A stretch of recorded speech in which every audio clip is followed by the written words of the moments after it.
in Pawan Dugalji at this point. Mr. Dugal, we have been discussing this extensively. Now, the data which we have received in terms of how these pranksters are pulling this off, this is definitely not a minor matter.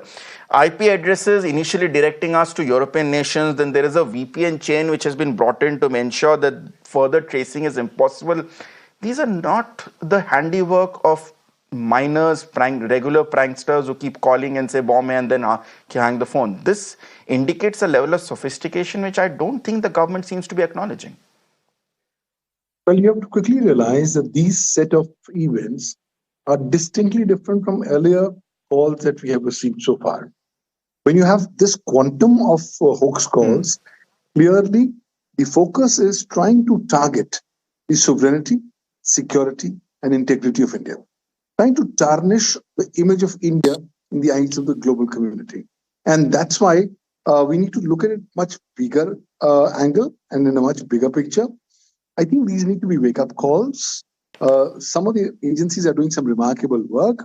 For example, the BCAS, or the Bureau of Civil Aviation Safety, has been doing some remarkable work. They've come up with various ABSEC orders. But now in the context of these hoax calls, and seen from another perspective, these hoax calls need to be treated as cyber terrorism because these calls are coming on electronic networks. The focus of these calls is to go ahead and instill fear and panic in the minds of the community, the passengers, and the travelers. That being so, it's a classical case that falls under Section 66F of the Information Technology Act 2000, punishable with life imprisonment and fine. Needless to say, we can always invoke other criminal provisions under the Bharatiya Nyaya Sanhita. But having said that, this has to be a wake-up call. Why? Because all airlines have to come in together. All the civil aviation ecosystem stakeholders have to come in together and come up with standard operating procedures as to how they now deal with this entire menace. The government should come up with the distinctive guidelines and rules in this particular regard. The power is definitely existing with the government, both under the Aircrafts Act, under the rules, and clearly those power needs to be well exercised. But ultimately, you will have to look in the direction where you will have to inculcate a culture of aviation cybersecurity amongst all stakeholders. Without inculcation of that cyber exactly. So Mr. Naidu is right in his assessment that it requires a rethink, it requires a strange framework. But is that framework really something which is aligned with the necessity that needs is the question here? A slight context here before I bring in Sanjay Karve as well, because the government insists that this is the work of pranksters and minors here. 70% of the threat messages came from a Twitter handle called @AdamLanza1111. This particular Twitter handle made 12 threats on a Friday night and 34 on a Saturday, 46 in total. It was made to both Indian and international headlines, and all the threat messages had an identical message.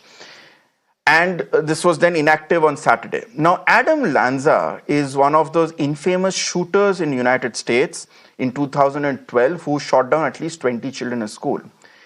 An individual who is clearly aware of past incidents in a previous country and has taken the cover of people such as those indicates that this is a far more sophisticated individual, someone who understands global affairs, someone who understands the larger game, is not an innocuous misled prankster, which is why Captain Sanjay Karve, we have spoken to both Mr. Prasad and both Mr. Dugal, who say that existing rules exist both in civil aviation rules and in cybersecurity rules, which can be applied to this case right now before you think of coming up with a more suited framework. Why has that not been done, Captain Karve? I fully agree with the previous two speakers that we have adequate provisions in law, whether it is the Bharatiya Nyaya Sanhita or the IT Act, to take actions against these pranksters. The government's viewpoint at this juncture, saying that it's a prank, is something which cannot be taken lightly. Means I am amused as to how a government takes a threat of 100-odd hoax calls coming from different parts of the world as a work of a prankster. It could be something which could be leading to something much more sinister. If you recollect, today morning, Mr. Pannu has made a remark from USA, saying that do not take an Air India flight starting from 1st of November to 19th of November. Is it possible that there could be some connection? Is it possible that someone is trying to destabilize the Indian aviation market, putting a fear in everyone's mind that it is unsafe to travel by the Indian carriers. In fact, we had Exactly. a case where the Vistara flight, which was going to Frankfurt from Delhi, was not allowed to land in Afghanistan, even after Yeah. receiving the threat. Yeah. So probably this is an angle which the government seriously needs to look at. The government cannot just wash its hands off saying that we are looking at stricter measures. No-fly rule, in my opinion, is a ridiculous punishment in a country like India. All of us are aware getting a passport or a PAN card in India does not require any special effort. You put a gentleman on no-fly rule, And someone under who no-fly is rule, and he alters his identity with a new passport and a new identity card.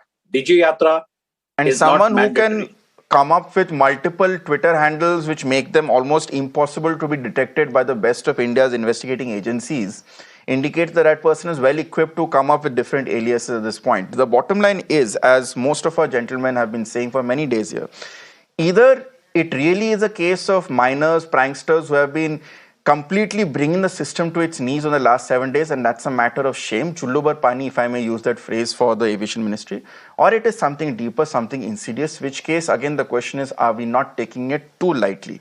The bottom line, as Captain Karve pointed out, people such as Akshobhya, who have been traumatized, or if not traumatized, at least hassled and harassed to the point of delaying for 24 hours, will think twice before taking a flight today. If I have to board a flight, I'll think that is it safe to take a flight, or I'll think that is it worth taking a flight if my flight's going to be delayed by many hours, if not 24 hours. And at the end of the day, it's the aviation industry which is going to pay again.